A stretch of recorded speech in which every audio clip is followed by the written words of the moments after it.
welcome to the Witch's Cauldron. My name's Paula. Today's video is on leap year magic and also giving you some correspondences for the specific leap year of 2020 when I am recording this video. Now, leap year only occurs every 4 years. So why do we even need leap year? Okay. When the calendars and our measurement of time was set up, they realized that a year was slightly more than 365 days, which is what the calendar is based on. Every year, it actually takes about a quarter of a day per year longer. Okay, it actually takes 365 days, 5 hours, 48 minutes, and 45 seconds, if you want to get really technical about things. February 29th is a liminal day, okay? And liminal in the fact that it is on the edges of time, okay? It's on the periphery. It's a very brief period of time every 4 years. It's kind of a day that's not a day, but it is a day. So it's on that realm of the in-between, so to speak. Okay, so what's your type of magic is good for leap year? Now, traditionally in a lot of cultures, February 29th was, like, some call it like a Sadie Hawkins Day, a date where women could ask men to marry them. Okay, so a lot of people like to work love spells and spells that strengthen an existing relationship, or a spell to bring, you know, someone into your life, a partner into your life. But what you should probably focus on as well is long-term things, your heart's desire. You know, as with the blue moon, these are more long-term goals, aspirations, what would bring you more in a physical, mundane plane, and also more in your spiritual plane of existence. Okay, so one, I'm just going to go through several things that you can focus on when it's leap year, and then I'll give you a little bit later in the video specific correspondences that will apply to this particular leap year. Okay, so the first thing is banishing work. This is an excellent time to get rid of things, okay, especially breaking bad habits, negative habits, or unwanted habits. Bringing your deepest dreams, you know, your dream life into fruition. It's time to also kind of bury things, okay? Whether it's banishing and you're trying to bury a bad habit, and I mean physically bury that habit. Write it on a piece of paper, put it in a jar, take it out in the yard and bury it, all right? And what you need to do is to do that either at 4 a.m. or 4 p.m. on the 29th, okay? It's also a good time to commit yourself to thoroughly learning a subject, okay? Whatever that may be, pertaining to your magical practice.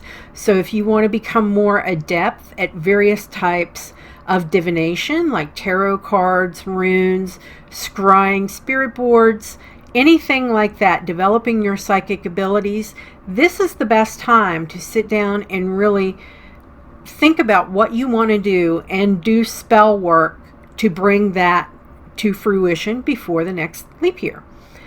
Another thing is engaging in long-term shadow work.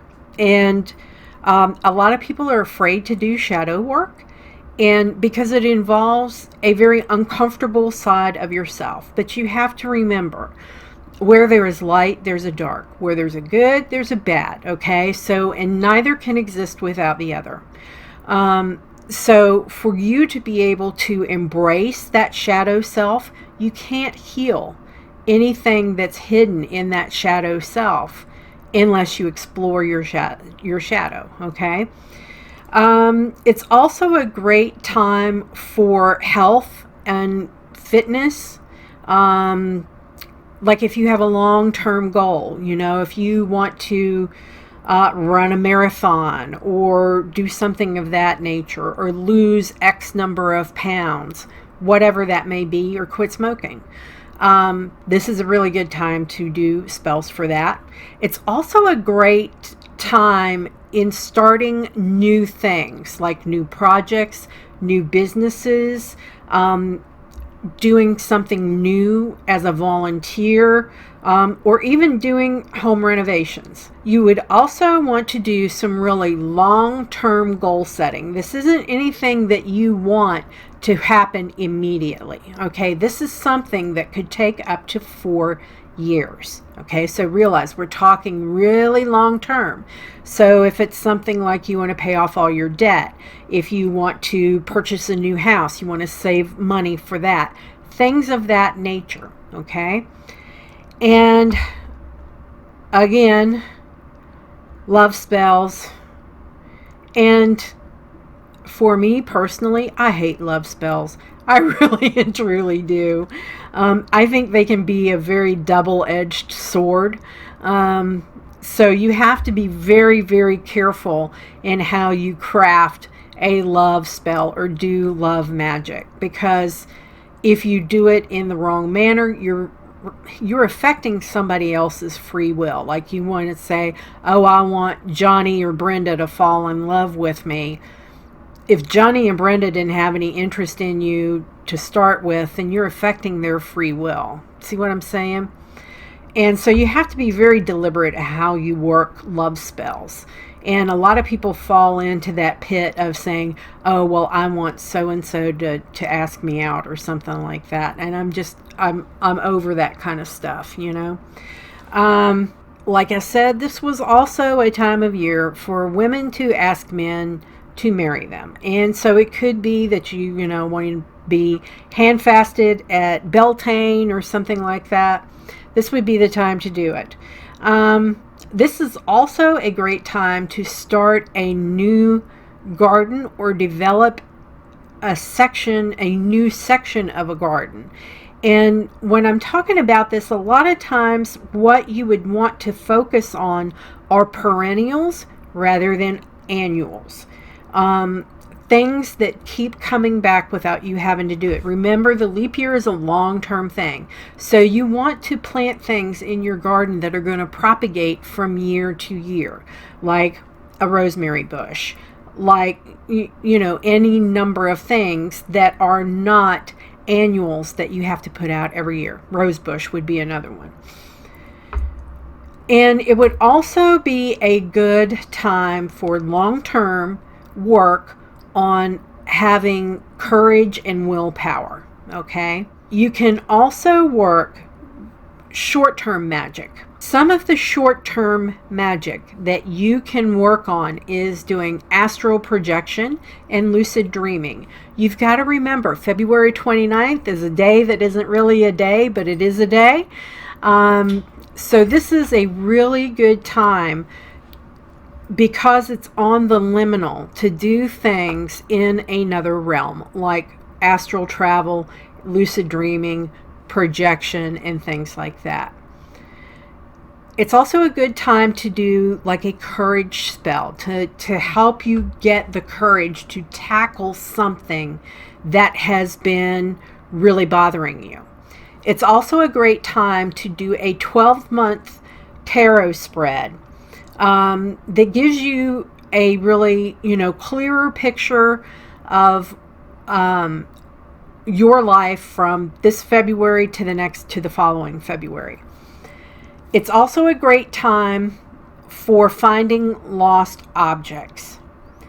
Because when you think about it, February 29th is hidden from the calendar, but every 4 years it pops up. So this would be a good time to do, some magic to try and find something that has been missing for a while in your life. It's also a great time for negative energy work and negative energy reversal. In other words, changing that negative energy into a positive flow of energy. It's time for you to take a really hard look at your life and maybe realign some things. Get rid of some things that no longer suit you, that actually cause your life to be more difficult or topsy-turvy. Or you can look at relationships that there is an extreme imbalance where you are the one that's doing all the work and you're not getting the same reciprocating, level of support back. It's also a great time to work on psychic development and divination. This is really an awesome time to really delve into doing, finding your spirit guide, your spirit animal, your totem, things of that nature, and to meet them. So you could work up a ritual to actually sit down and meet your guide, your guardian, and your spirit animal. And that would be a wonderful thing to do on the 29th. It's a good time to do shamanic work, but I'm going to say this with a caveat. You have to really pay homage and close attention, if you are not a member of that culture, to do that culture honor and their traditions honor, because it's kind of the way I feel about white sage and Palo Santo. I understand that a lot of people use those woods and plants in their daily practice, but those plants and trees are sacred to Native people. So if you're going to do shamanic work, be sure that you do it in an appropriate manner, okay, and to pay true homage to that culture's shamanism and shamanism work, okay. This is also a good time, since it's a good time for new projects and new beginnings. Think about getting a new job. Think about a new opportunity, trying to tackle something in your business life or your work life that would be new to you. It is also a good time to work with the Fae. And if you have watched my videos on the Fae, the Seelie and the Unseelie Court, magic, Faerie magic, or working with the fair folk is not for a novice to tackle, because you can end up offending the Fae rather than doing what you want, which is, work with them in a meaningful manner. You really need to take some time and think about it. But it would be completely appropriate to make offerings to the Fae, like shiny things, things of that nature. I'll link the videos to the Fae. One of them is on this channel. The other one is on my paranormal channel. The Unseelie Court is on my paranormal channel, and the Seelie Court is here on this channel. So here are some of the magical correspondences. Okay, now this year, the moon is in its waxing gibbous phase. In other words, it's just shy of being a full moon. The moon will be in Taurus all day that day. It will not be void of course until after, into March. When you stop and think about the astrological sign of Taurus, a lot of those correspondences fit in with everything that I just mentioned. Okay, and for instance, the trees that correspond to this particular time the trees are cedar, pine, rowan, cypress, and laurel. The herbs and spices are hyssop, bay, anise, myrrh, sandalwood, frankincense, pine needles or pine resin, cinnamon, nutmeg, ylang ylang, mint, rosemary, balm of Gilead, sage, thyme, basil, tansy, wisteria, jasmine, heliotrope, palmarosa, lemon balm, primrose, heather, snowdrops, and patchouli. The colors are white, blue, violet, purple, gray, light yellow, a pale green, pink, red, brown, silver, and gold. So just about everything, not but black. Crystals and stones are clear quartz, diamonds, rose quartz, citrine, amethyst, fluorite, silver, pyrite, angelite, aquamarine, ruby, garnet, jasper, amylite, bloodstone, turquoise, black tourmaline, onyx, and selenite. And black tourmaline, onyx, and selenite are ones that I really recommend if you're doing anything to do with divination or developing your psychic development, because those are protective stones. Animals are sheep, cows, foxes, rabbits, hares, bears, deer, otters, groundhogs, prairie dogs, eagles, robins, owls, chickadees, blue jays, and unicorns. The gods and goddesses are Brihid, which is Bridget, which is the way most people pronounce it, Kuan Yin, Diana, Eros, Persephone, Aphrodite, Demeter, Venus, Selene, the Muses, Mars, Pan, Bhuan, Shakti, Bronwyn, Parvati, and Bast. Nature spirits are the Fae, including the ones that are connected to your home and your property and your garden. In other words, it's a great time to make offerings to them. Food are like warm spices, citrus, grains, seeds, breads, potatoes, and then most types of any fresh or dried herb that you have around. And magical supplies. It's a great time to do candle magic.